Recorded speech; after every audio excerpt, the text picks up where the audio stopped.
It's really from a series of works that I did in the mid-60s. I was teaching at that time at Howard University, and a number of students in my class at that time had gone through the usual process of traditional painting and heading towards abstraction.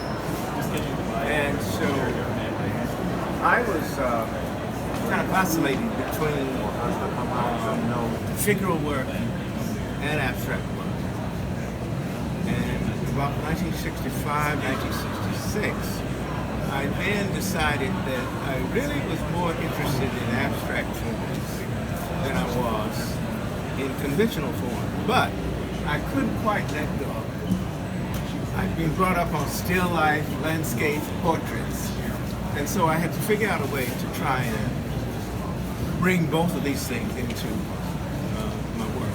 And so that's why, being a country boy, observing nature, the landscape and what have you, in particular, the sun and all of that. So I started experimenting with flat surfaces that I was trying to make come to you in certain ways and see the table as it is, but also see the table upside down, see the table flipped over. How does the table look in all these different positions? And some of that is what I did with the pine series.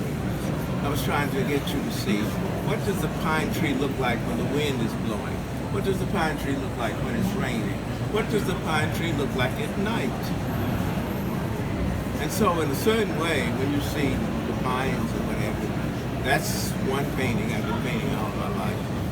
And it's based on my being in Maine in the summer, in Falmouth, looking out at that beautiful moon that comes up over the Atlantic Ocean and makes its way westward over all those pine trees where my studio is located. So this, too, is a part of that series of trying to resolve certain, in certain ways, it were mathematical problems that I was trying to do as well. Because artists, very often will sit down and in the drawings they will have a chart of what color goes where. Sometimes it's numbered based on principles.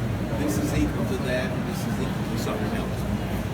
You don't always do that, but sometimes you do. And you'll see in certain artists' sketchbooks that they have that kind of relationship in their work.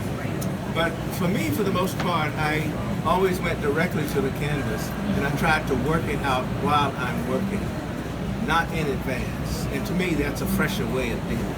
So one color would lead you to the next color? Yes, one color would lead to the next. You put a red down, it would cause you to put on a cool color. A cool color to balance that or to contrast it in a certain way.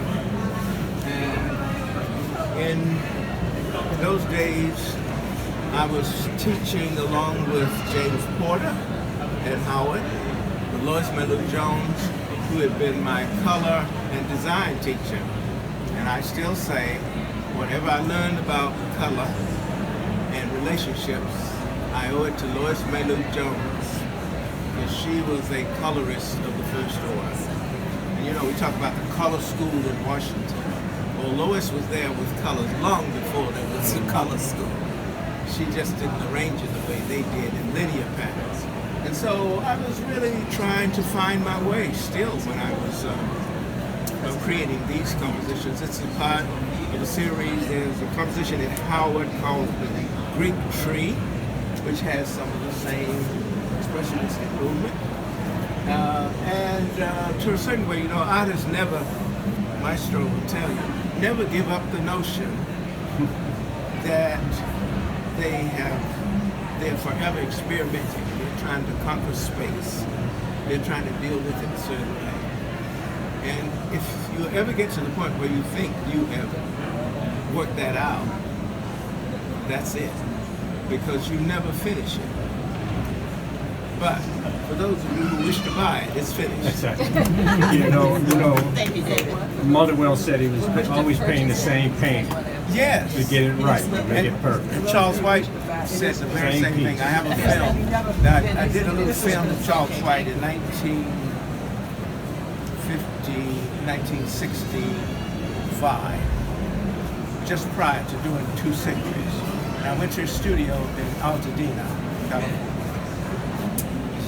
Did you see his daughter there? Yes, Jessica.